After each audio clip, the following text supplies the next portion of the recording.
I've really enjoyed Luka Garza finding a role in the NBA lately because he's been doubted due to his lack of athletic ability. But the thing is, you can't teach the little things. In his last 16 games, he's averaging 20 minutes per game. Keep in mind, this was a guy whose previous career high was 12.2 per game. So this was his one chance to showcase that he belongs in the NBA in some type of role. And it turns out 328 minutes the last 16 games, plus 125 when he's on the court, plus 18.9 net rating. Are you kidding me? There was a 1-minute stretch in yesterday's game where you really saw his impact as a player. First, he sets a deadly screen for Peyton Pritchard, and now the big is forced to switch onto a guard. Then he seals off Aaron Nesmith, so the help is late. And then this slight movement to make himself available for Pritchard as he's doubled was very key. And then another small detail, catch it high and go for the reverse layup because he knows that shot blocker's coming to get him. Then on the other end, you gotta miss a layup, and TJ McConnell's right there though. Don't worry, Luca hauls it in with one hand. Quickly, he runs up the court, another great screen. Look at the separation for Peyton Pritchard. However, the Pacers recover well. Later on, he sees Sam Hauser cutting to the other side. His defender stops on a dime because he sees Ant Simons driving left. He's like, I can stay here for help. The problem is, Luka's right in front of him now, a deadly screen. And I thought that stretch was pretty much the dagger in the game. You know, Boston had control the entire time. However, in that second half, Indiana went on a couple of runs and were within striking distance, but this three put them up by 17 with under 10 minutes remaining. I just really appreciate his mindset because he understands the only way he's sticking in the NBA is if he makes the game easier for those around him. And the big one is setting lethal screens. This is his superpower. He's not just good at it, he's great. In fact, one of the best in the league. It turns out on Basketball Index, he's graded A+ as a screening talent. He's ranked 5th out of 508 qualified players. And off that bench, he's consistently creating opportunities for Simons and Sam Hauser with these screens. It's the main reason why in the last 16 games, the Boston Celtics have 130 offensive rating with him on the floor. To put that in perspective, both Boston and Denver leading the NBA in offensive rating at 121. Another key to his game right now, it always seems like he's in the right spot. He knows where to be at all times. Like, he'll set highway screens at times for his ball handlers who are going downhill and open up a free layup. But as we know, he doesn't jump out the gym. But still, he's one of the best offensive rebounders in the NBA because he's always in the right spots. On top of that, he's a strong dude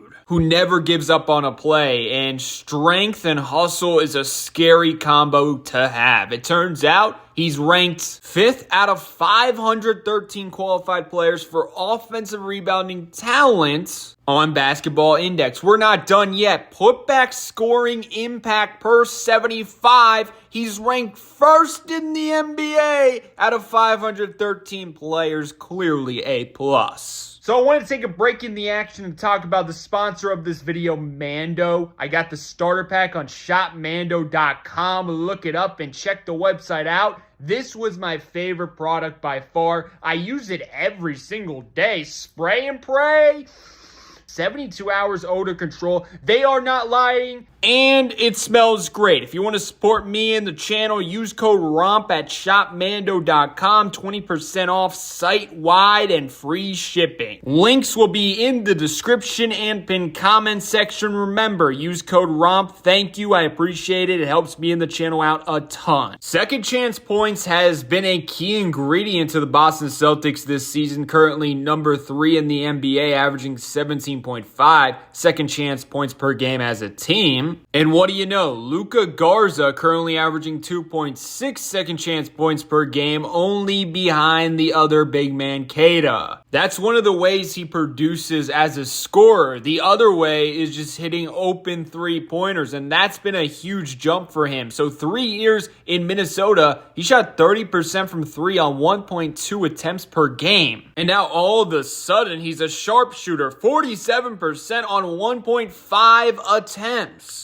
And that right there kind of displays why he's in the NBA despite athletic limitations. He works really, really hard. Celtics head coach Joe Mazzulla in an interview 4 days ago stated, so I think if someone ever tells him that he can't do something, he's probably going to work as hard as he can to make sure that gets fixed. And that's the thing about him. At times, he will get picked on defensively, but one thing that is clear, he's giving so much effort and he's trying to be in the right spots at all times. The one area where he strives on Basketball Index for interior defense is help defense talent, and that goes with what I was saying earlier. It just seems like he's always in the right position, and that also expands to the defensive end of the floor. Of course, at times, he will get scored on. He will look silly at times defensively, but he does a great job not caring and not letting it affect his effort the next possession. It's kind of like Jokic defensively, where he's usually always in the right spot, but at times he's going to be a layup line because most NBA players can out jump him. At times they're going to give up pull-up threes because most of the time you can't get out on the perimeter or you're giving up a free lane. The last thing I want to go over, he's a quick decision maker. He doesn't stop the ball movement. If there's a pass to be made, he's making it. If he's wide open, he's either shooting a three or going right into a dribble handoff and screen. Basketball Index has him graded A for quick decision-making percentage. Pretty much all elite role players have this in their bag. On top of that, he doesn't make mistakes. He plays mistake-free basketball. He only has 15 turnovers on the year. Pretty much every single time he's out there, he's not turning the ball over. Only 0.4 per game this season. That leads the Celtics in terms of role players for least amount of turnovers. Players on the Boston Celtics who have at least played 500 minutes. He has the least. Josh Minot right there with 18, Jordan Walsh 20, Ugo Gonzalez 24. He's kind of a coach's dream because you know he's not going to try to do too much. He's just going to play his role. He's going to be in the right spots. Always will defer to the star players and try to make the game easier for them. And then the icing on the cake, as we just went over, he does not make mistakes. And last thing I want to mention in this video is just shout out to his father. He's so hype on Twitter, writing paragraphs thanking Boston. You can tell this family loves the game of basketball, so it means the world to them that Luka's cooking. Hopefully he continues to cook. My question is, do you guys think he can sustain this role in the NBA, just being a spark energy guy off the bench? Or maybe do you think he has more potential than just that? Let me know in the comment section for sure,